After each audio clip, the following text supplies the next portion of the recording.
구약성경 출애굽기 15장 22절에서 26절까지 말씀입니다.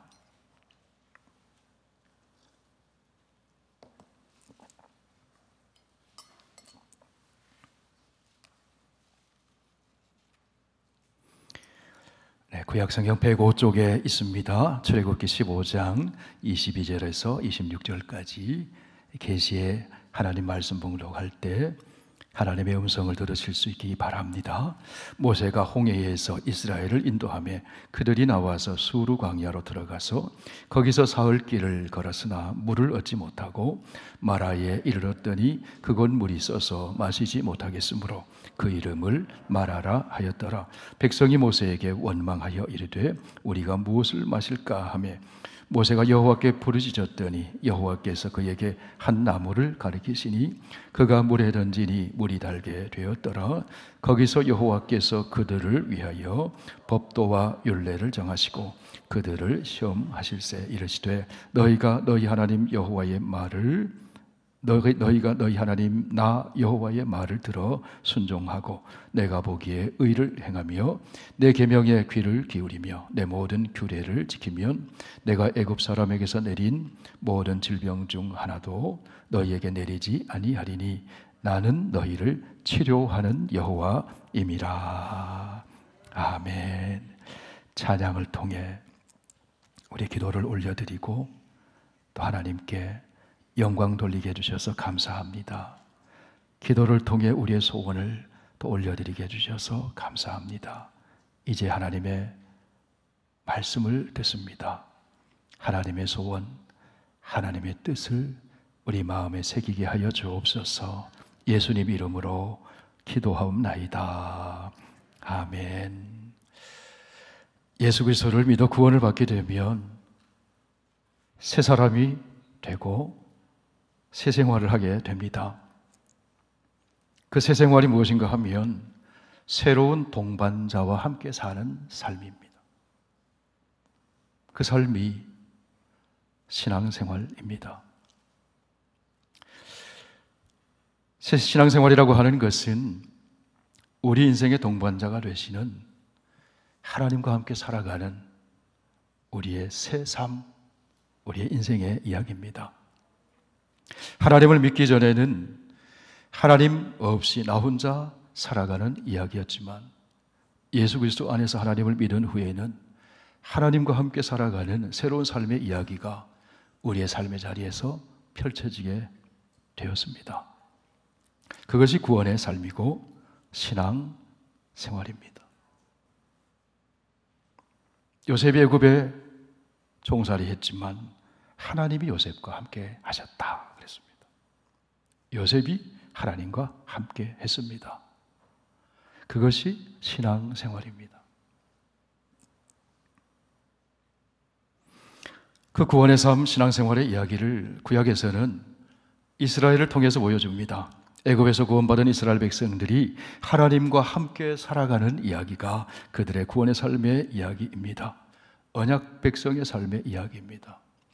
애굽에서 살던 과거의 삶과는 다른 새로운 삶의 이야기입니다. 이스라엘 백성들의 이야기 속에서 하나님께서는 구원받은 하나님의 백성은 어떤 새로운 삶을 살아가야 하는지를 훈련하시고 가르치십니다. 그리하여 마침내 거룩한 백성, 제사장의 나라가 되어 아브라함에게 축복을 약속하신 그 축복을 만민에게 나누게 되기를 바라는 그 하나님의 이야기. 그러기 위해서는 하나님과의 언약 관계를 잊지 말고 기억하는 것이 대단히 중요합니다. 무슨 일을 만나든지 어떤 상황에 처하든지 언제나 하나님과의 관계 속에서 생각하고 반응하고 행동하는 것이 중요합니다. 그것이 신앙생활이에요. 목회하면서 어려움이 찾아왔을 때 기도하는 선배 목사님이 항상 말씀했던 게 있어요. 다른 거 생각하지 말고 하나님과의 관계만 생각하라. 그럼 하나님이 해결하신다고.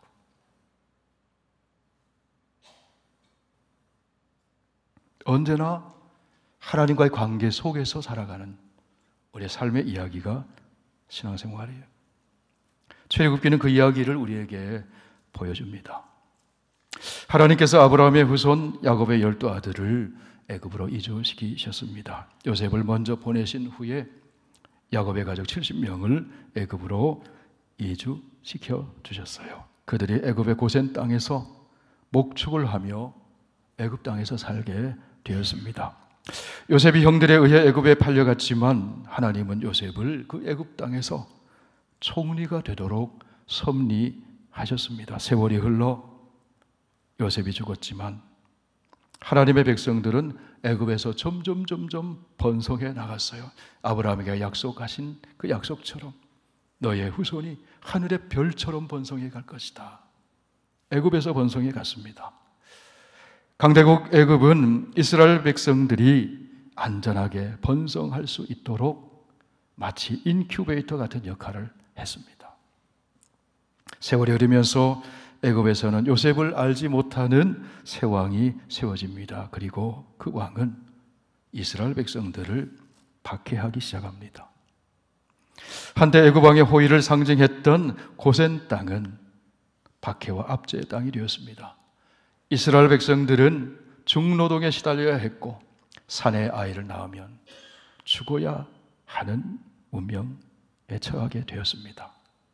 그러자 이스라엘 백성들이 하나님께 부르짖습니다. 아브라함에게 약속하신 400년의 시간이 때가 되자 하나님은 이스라엘 백성들을 바로의 압제를 통해 인큐베이터와 같았던 애굽 땅을 이제 떠나도록 인도하십니다.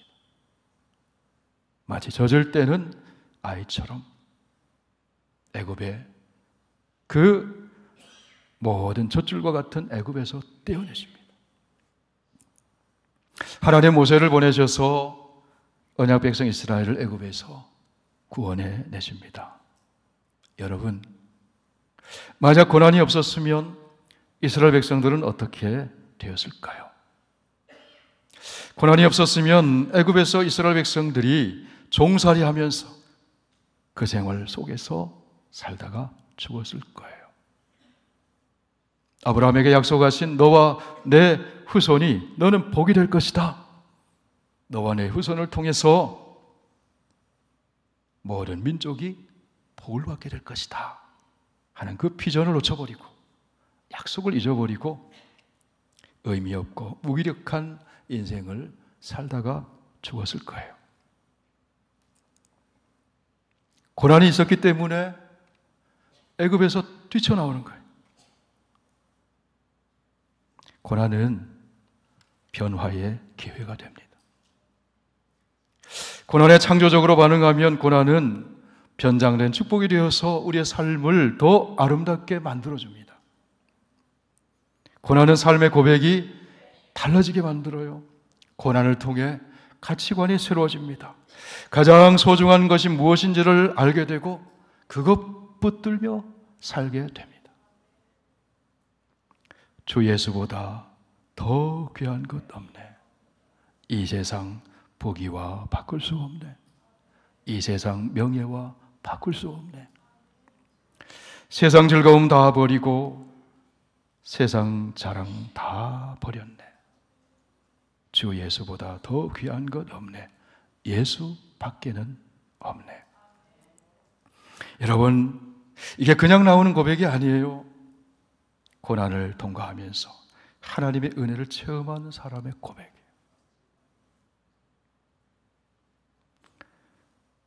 우리는 누구를 섬길까를 선택하며 인생을 살아가야 합니다. 이스라엘은 누구를 섬길 것인가? 이스라엘 백성들은 억압적 통치 아래서 바로를 위해서 억지로 비돔과 람셋을 건축했어요. 일하지 않으면 채찍이 가해지니까. 고통과 속박 속에 바로를 섬기고 있었습니다. 이스라엘은 하나님의 부재 속에 살아가고 있었어요. 그러나 이제 고난을 통해 이스라엘 백성들은 애굽에서 뛰쳐나옵니다. 그리고 하나님을 섬기기 위해서 람셋 대신에 성막을 건축합니다. 성막을 통해 하나님 섬기고 하나님 앞에 나가고 하나님께 예배드리고 하나님 말씀 듣고 하나님의 부재가 아니라 이제 하나님의 임재 속에 살아가게 됩니다. 여러분, 하나님을 섬긴다는 것은 자유를 의미하는 거예요. 샬롬, 평강을 의미합니다. 오직 하나님을 섬길 때에만 속박 없는 섬김이 가능합니다. 의와 사랑의 통치자 하나님을 섬김으로 자유와 안식과 기쁨을 얻게 되는 것입니다. 이제 애굽에서 나온 이스라엘 백성들의 삶이 달라졌어요. 동반자가 생긴 거예요. 하나님과 함께 살아가는 새 삶이 시작된 겁니다. 시내산에서 맺어주신 하나님의 언약을 붙들고 제사장의 나라 거룩한 백성 하나님의 자녀로 살아가는 것입니다. 더 이상 애굽에서의 삶이 아닙니다. 불의와 압제와 교만과 우상 숭배의 바로의 질서를 따르는 삶이 아니에요. 새로운 삶을 시작하는 겁니다. 그것이 출애굽의 사건이요, 홍해를 건너는 사건이요, 시내산에서 언약을 맺는 사건이요, 십계명을 받는 사건이요, 성막을 건축하는 사건이요. 하나님께 예배를 드리고 하나님 말씀 듣고 그 말씀을 따라 사는 새 삶이 시작된 것입니다. 광야를 통과하면서 그 삶이 체질이 되도록, 습관이 되도록 이제 하나님은 훈련해 가시는 거예요. 오늘 출애굽기 본문의 말씀은 그 과정에서 일어난 사건을 우리에게 소개해 줍니다. 오늘 본문의 말씀을 보니까 이스라엘 백성들이 홍해를 건너 수르 광야에 들어서게 되었습니다. 이제 본격적으로 이스라엘 백성들에게 구원의 삶이 시작되었다 하는 이야기입니다. 이제부터는 혼자의 삶이 아니라 하나님과 함께하는 삶이에요. 하나님을 의식하는 삶이에요. 하나님의 보호를 받고 하나님의 인도하심을 받고 하나님의 공급하심을 따라 사는 삶이 구원의 삶입니다. 하나님께 기도하고 하나님께 예배드리고 하나님의 말씀을 듣고 말씀 받아 사는 삶이 구원의 삶이요 언약 백성의 삶입니다. 그것이 신앙생활입니다. 이런 구원의 삶에는 감사가 있고 평안이 있고 자유가 있고 기쁨이 있고 찬송이 있고 소망이 있어요. 그런데 이 구원의 삶은 이 땅에서 완성되는 것이 아니라 과정 속에 있어요. 이스라엘 백성에게는 지금부터가 시작입니다. 하나님이 약속하신 젖과 꿀이 흐르는 가나안을 향해 나아가는 삶, 그 여정에는 광야가 있다고 하는 사실이에요. 여러분, 광야는 어떤 곳입니까? 광야는 부족함이 있는 곳입니다. 광야는 불편함이 있는 곳입니다. 광야는 고난이 있고 시험이 있는 곳입니다. 그럼에도 불구하고 이 광야 생활에는 하나님이 동행하고 계시다고 하는 사실이에요. 하나님이 함께 계심으로 고난이 있는 광야는 기적의 장소로 바뀌어집니다. 그렇다면 여러분, 광야를 지날 때 구원받은 하나님 백성은 어떻게 살아야 할까요? 광야 같은 세상을 살아가는 구원받은 성도의 삶, 저와 여러분의 삶이 어떠해야 하는가 하는 이야기. 하나님을 믿어 구원받은 성도의 삶이 언제나 평탄한 길만 있는 것이 아닙니다. 즐겁고 달콤한 일만 있는 것이 아니라는 것이에요. 그 걷는 걸음이 마라에 이를 때가 있다는 거예요. 마라는 쓰다라는 뜻을 가지고 있죠. 괴로운 일이 있다는 거예요. 어려움이 있다는 거예요. 우리의 걸음이 거기에 갈 때가 있다는 겁니다. 우리의 인생은 단물만 마시는 것이 아니라 쓴물을 마실 때가 있다는 거예요. 아내를 만나 결혼을 하니까 달콤새콤 단물만 먹을 것처럼 생각됐는데 결혼 생활 해보니까 쓴물을 마실 때가 많더라는 거죠. 자녀를 낳아 키우고 가정생활해 나가면서 구원의 삶이 그런 거예요. 단물만 있는 게 아니에요. 마라를 만날 때가 있다. 그러면 여러분, 인생길 가다가 마라에 이르렀을 때 성도는 어떻게 해야 할까요? 먼저 마라의 쓴물과 같은 어려움 만날 때 좋은 반응을 보여라 하는 겁니다. 우리 한번 고백해 보실까요? 좋은 반응을 보여라. 오늘 본문 앞에 이야기를 보면 이스라엘 백성들은 홍해 바다를 마른 땅처럼 건너가는 기적을 체험했어요. 홍해를 건넌 후에 그들은 하나님의 살아계심을 믿게 되었습니다. 하나님이 정말 살아계시는구나. 바다도 갈라서 마른 땅으로 건너가게 해주시는 권능의 하나님이시구나. 하나님 앞에서 찬양하고 춤췄습니다. 최초의 해변 찬양 집회가 열렸습니다. 홍해를 걷는 구원의 감격과 찬양의 삶이 계속 지속됐느냐? 사흘 동안 지속됐어요.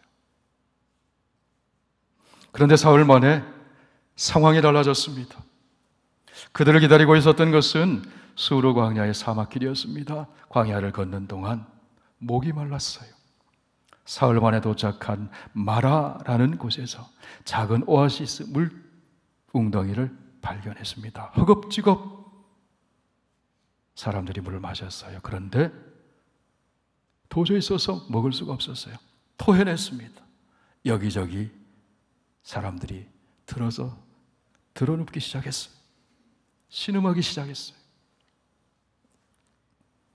그러자 이스라엘 백성들이 어떤 반응을 보이는가 하면 원망으로 반응을 했습니다. 절박한 위기의 상황에서 권능의 하나님, 얼마 전에 며칠 전에 경험했던 권능의 하나님을 찾기보다는 눈앞에 보이는 모세를 원망했어요. 구원의 감격 속에 찬양했던 그들의 입술이 원망의 말로 바뀌어버렸습니다. 한 입으로 찬양을 하고 똑같은 그 입으로 원망의 말을 하는 거죠. 마라는 실은 하나님이 이스라엘에 시험하신 마사, 테스트하신 곳이었어요. 하나님을 향한 이스라엘의 믿음이 어떠한지. 평소에는 하나님을 향한 진짜 믿음을 우리가 모를 수 있어요. 그러나 시험 만나게 되면 드러납니다. 단물을 먹을 때는 모릅니다. 쓴물을 마실 때 진짜 믿음이 드러납니다. 지금까지 이스라엘 백성들은 여러 문제들을 만났지만 그때마다 해결해 주시는 하나님의 능력을 체험했습니다. 애굽에서 10가지 재앙을 통해 바로 왕과 바로가 믿는 애굽의 신들을 제압하시는 하나님의 권능을 보았어요. 어린 양의 피를 문설주와 임방에 바르자 죽음이 넘어가는 유월절의 구원을 경험했습니다. 유월절은 죽음의 사건이자 생명의 사건입니다. 심판의 사건이자 구원의 사건입니다. 이스라엘 백성들은 생명의 사건을 경험했어요. 구원의 사건을 경험했어요. 애굽에서 나왔을 때 낮이 되면 구름 기둥이 나타나서 앞을 인도해주고 밤이 되면 불기둥 나타나서 길을 안내하는 신비로운 하나님의 보호하심을 경험했어요. 해결할 수 없는 문제 만날 때마다 하나님이 해결해 주시는 은혜를 체험했습니다. 건널 수 없는 홍해를 만났을 때 마른 땅처럼 건너가게 해주시는 기적을 보면서 그 하나님의 해결하심을 체험했어요. 광야에 들어서서 해결할 수 없는 문제를 또 만났습니다. 마실 물이 없었어요. 마라의 쓴물을 만났습니다. 여러분, 그렇다면 이스라엘 백성들이 어떻게 해야 하겠습니까? 하나님 바라봐야죠. 하나님 의지해야죠. 해결할 수 없는 이 문제를 하나님 앞에 가지고 나가서 하나님께 기도해야죠. 그럼 하나님이 또 해결해 주실 것입니다. 그런데 하나님께 가지고 나가는 대신에 사람 앞에 가지고 나가서 원망했어요. 여러분, 여기서 우리가 얻는 교훈이 무엇일까요? 사건보다 중요한 것은 사건에 대한 반응이라는 겁니다. 인생을 살아가다 보면 사건은 언제나 만날 수 있어요. 그러면 우리가 만나는 사건에 대해서 어떻게 반응해야 하는가 하는 것입니다. 야고보 사도를 통해 주님께서 말씀해 주셨습니다. 너희 중에 고난당하는 자가 있느냐? 그는 기도할 것이요. 즐거워하는 자가 있느냐? 그는 찬송할지니라. 안타깝게도 이스라엘 백성들은 고난당할 때 하나님 앞에 나가 기도하지 못했어요. 기도로 반응하는 대신에 원망했습니다. 여러분, 사람들이 왜 원망하게 되는 것일까요? 자기의 시야에서 하나님을 놓쳐버리기 때문에 원망하게 되는 거예요. 시야에서 하나님을 놓쳐버리면 문제가 크게 보입니다. 이스라엘 백성들은 출애굽한 감격, 홍해를 건넌 감격, 구원의 하나님을 향해 올려드렸던 그 바닷가의 찬양, 그 감격을 잊어버렸어요. 하나님의 사랑, 하나님의 권능, 하나님의 은혜를 잊어버렸어요. 그러자 찬양하던 입에서 원망의 말을 쏟아내게 되었다 하는 거예요. 성도 여러분, 저와 여러분이 함께 잊지 않았으면 좋겠습니다. 하나님은 우리의 말을 들으시는 하나님이십니다. 원망의 말도 들으시고 감사의 말도 들으세요. 원망의 말을 하면 아무것도 변하지 않습니다. 그저 불행하기만 합니다. 감사의 말을 하면 감사할 일이 생깁니다. 행복해집니다. 그러므로 우리 인생이 행복해지려면 먼저 우리의 언어가 치유되어야 됩니다. 원망의 언어를 감사의 언어로 바꿔야 합니다. 그러면 우리의 삶이 치유가 돼요. 우리의 미래가 달라집니다. 감사의 언어는 축복을 끌어오는 자석과도 같아요. 하나님은 감사하는 우리 말을 들으시고 축복된 일을 보여주시는 거죠. 그러면 여러분, 모세는 마라에서 똑같은 문제 앞에서 어떻게 반응을 했습니까? 모세는 기도로 반응을 했어요. 모세가 하나님께 부르짖었습니다. 모세는 마라의 쓴물에 집중하지 않았고 원망하는 사람들에게 마음을 빼앗기지 않았습니다. 모세는 그 문제를 가지고 문제 해결자 되시는 하나님 앞에 나가 기도했어요. 그러자 어떻게 되었습니까? 하나님께서 문제를 해결해 주셨어요. 쓴물이 단물로 바뀌는 놀라운 일이 일어나게 되었어요. 오늘 본문 출애굽기 15장 25절 말씀을 보십시오. 모세가 여호와께 부르짖었더니 여호와께서 그에게 한 나무를 가리키시니 그가 물에 던지니 물이 달게 되었더라. 성도 여러분, 기도하면 하나님께서는 우리의 눈을 열어주십니다. 기도하면 문제 근처에 문제 해결책도 있음을 보여주세요. 불가능한 것만 보이던 눈이 가능한 것들이 보이기 시작해요. 해결책이 보이기 시작해요. 번뜩이던 장면들이 스쳐 지나가요.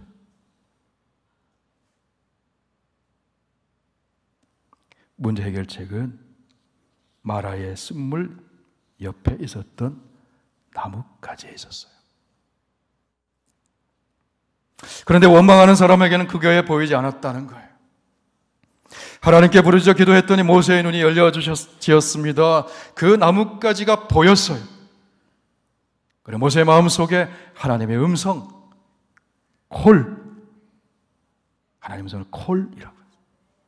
하나님의 음성이 들려왔어요. 너 눈앞에 저 나뭇가지 보이지? 그 나뭇가지 물에 던져라. 모세가 나뭇가지 집어들고는 마라의 쓴물 위에 던졌습니다. 그러자 물에 변화가 일어납니다. 쓴물이 단물로 변화되어 있었습니다. 죽음의 샘이 생명의 샘으로 바뀌어졌습니다.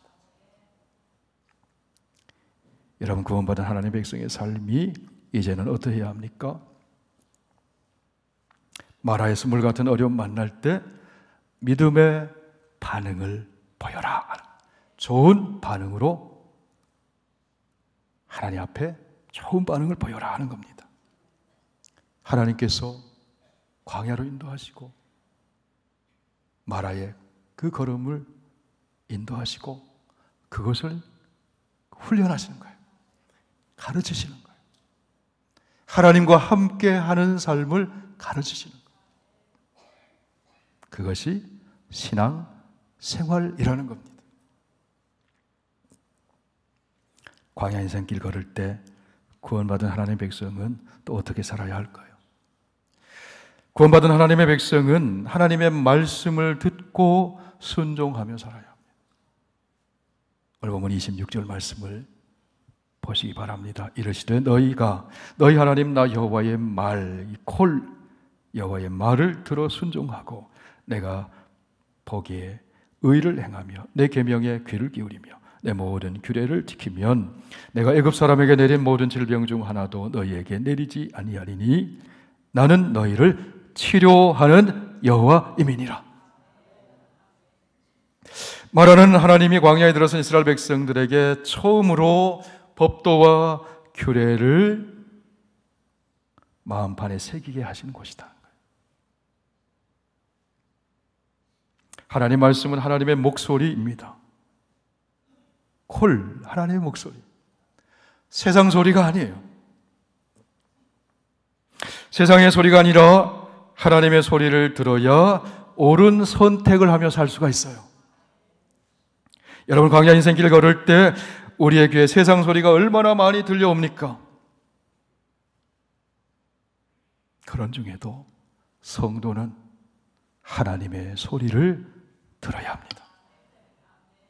그것이 계명이요, 규례요, 법도요, 하나님의 말씀이에요.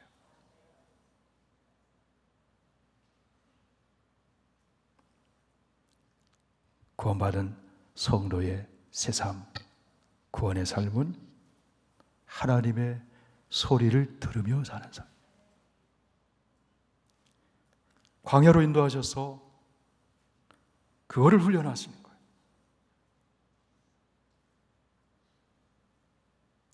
그곳에서 법도를 알려주시고 순종하면 하나님께서는 여호와 라파, 치료의 하나님이 되어주신다고. 여호와 라파 하나님은 우리의 전 존재와 인격을 치료하시는 하나님이세요. 구원의 삶은 치료하시는 하나님과 함께 사는 삶이에요. 이스라엘 백성들에게 마라의 쓴물을 단물로 바꿔 주시고 치료해 주시고 나서 하나님께서 하나님의 법도와 규례를 정해 주셨습니다. 그러면서 이 법도를 살아라. 무슨 일을 만나든 나는 치료하는 하나님이시다.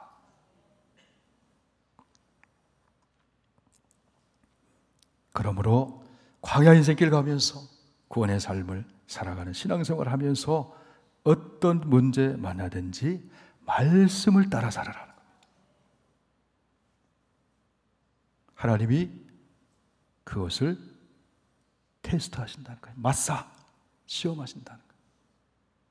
테스트하신다는 거예요. 여러분, 하나님 말씀 안에 지혜가 있습니다. 하나님 말씀 안에 길이 있습니다.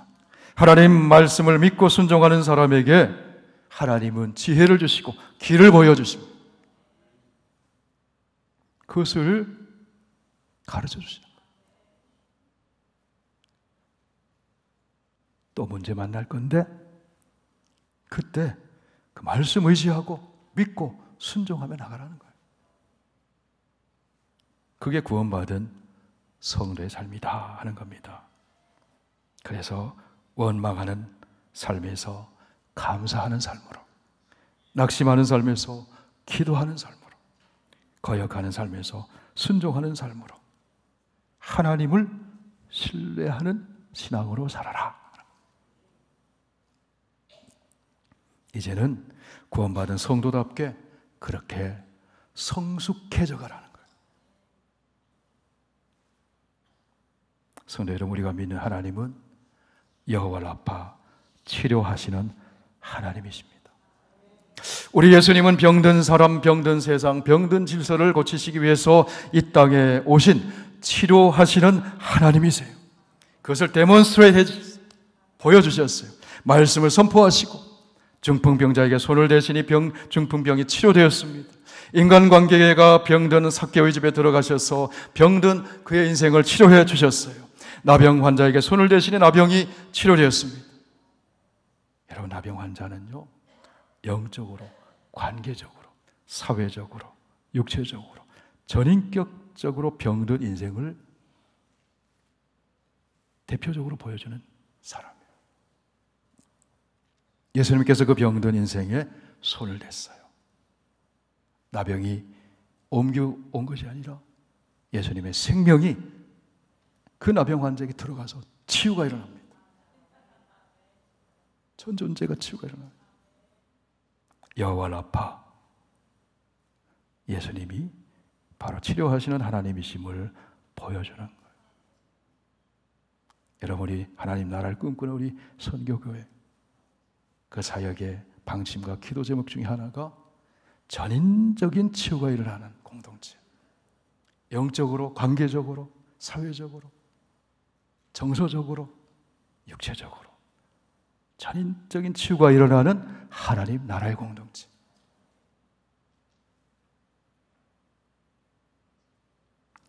창조주 하나님께서 병든 인간과 이 세상을 재창조하기 위해서 치료의 하나님으로 우리에게 찾아오시는 것입니다. 치료의 하나님으로 우리 인간에게 찾아오신 분이 바로 예수 그리스도, 십자가에서 죽으시고 부활하신 우리의 주님 예수 그리스도이신 것입니다. 여러분, 치료자 되시는 예수님 안에서 궁극적으로 우리 인간은 완전한 치료를 받게 됩니다. 궁극적으로 영혼과 육체와 관계와 전인격 전 존재가 치유되어서 하나님의 형상을 닮은 온전한 사람이 되는 거예요. 이 말은요, 이 땅에서 병들지 않는다는 말이 아니에요. 병들면 즉각 낫는다는 이야기도 아닙니다. 이 땅에 사는 동안 우리는 병들고 치료되고 병들고 치료되고, 육체만을 의미하는 것이 아니에요. 마음이 병들었다가 치유되고 병들었다가 치유되고, 관계가 병들었다 치유되고, 그것을 반복하고 반복해 나가면서 온전한 사람으로 변화되어 가는 거예요. 종국의 죽음을 맞이하게 됩니다. 그러나 그리스도 안에 있으면 궁극적으로 완전한 치유가 일어나는 겁니다. 할렐루야. 그 이야기가 성경의 마지막 책인 요한계시록 마지막 부분에 이렇게 기록되어 있습니다. 우리 함께 읽어보실까요? 내가 들으니 보좌에서 큰 음성이 나서 이르되 보라, 하나님의 장막이 사람들과 함께 있으며 하나님이 그들과 함께 계시리니 그들은 하나님의 백성이 되고 하나님은 친히 그들과 함께 계셔서 모든 눈물을 그 눈에서 닦아주시니 다시는 사망이 없고 애통하는 것이나 곡하는 것이나 아픈 것이 다시 있지 아니하리니 처음 것들이 다 지나갔음이로라. 여러분, 이 아픈 것은요, 육체적인 아픈 것만 얘기하는 게 아니에요. 우리가 진짜 아픈 거는 관계 속에서 아프잖아요.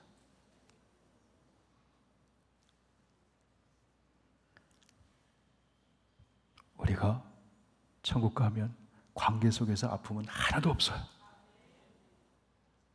그냥 보면 기뻐해요. 보면 행복해요. 만나면 행복해요. 할렐루야. 우리 선교교회 이 땅에서도 그것을 경험하며 살게 되기를 축복합니다.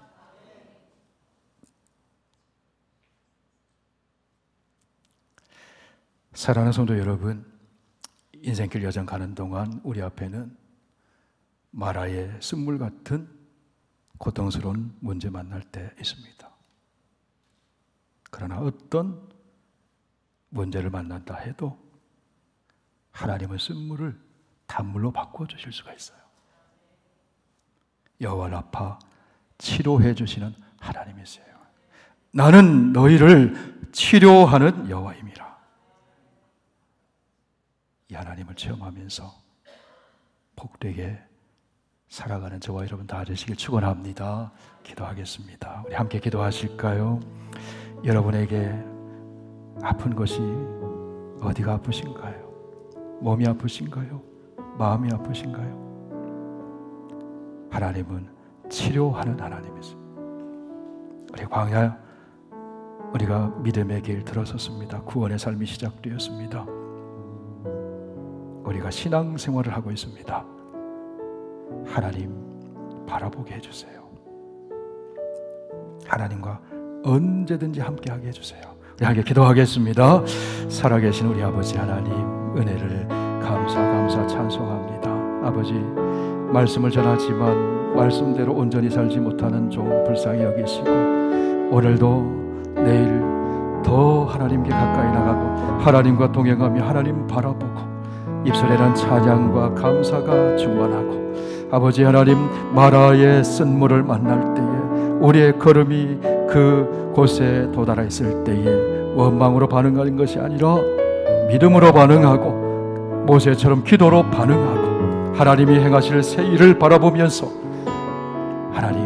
하나님께 더 가까이 나가는 계기로 삼아서 아버지 하나님, 그 마라의 쓴물이 단물로 바뀌어지고 우리 하나님 더 신뢰하고 사랑하고 의지하고 그 해변에서 찬양했던 그 삶의 그 찬양의 고백이 끊어지지 않고 계속 이어져 나가며 약속의 땅 천국까지 믿음으로 걸어가는 우리 모두가 되게 하여 주옵소서. 아버지 하나님, 고통이 있어서 이스라엘 백성들이 애굽에서 뛰쳐나왔습니다. 하나님이 건져내 주셨습니다. 홍해 만났을 때 마른 땅으로 건너가게 해주셨습니다. 낮에는 구름 기둥이, 밤에는 불 기둥이 인도하고 계셨습니다. 구원의 종을 바닷가에서 하나님을 찬양하면서 온 백성들이 다 찬양하면서 기뻐했습니다. 수르 광야에 3일 만에 당도했을 때 그 찬양 소리가 원망으로 바뀌어버리고 말았습니다. 아버지, 우리는 말씀을 통해 교훈을 얻었으니 마라의 쓴물과 같은 곳에 당도할 때에도 찬양 소리가 끊어지지 않게 하여 주옵소서. 감사의 소리가 끊어지지 않게 하여 주옵소서. 눈을 들어 하나님을 바라보고 그것이 축복의 샘으로 바뀌어지는 역사를 체험하게 하여 주옵소서. 여호와 라파, 치료의 하나님을 날마다 경험하면서 살아가는 우리들 되게 하여 주옵소서. 예수님 이름으로 기도하옵나이다. 아멘.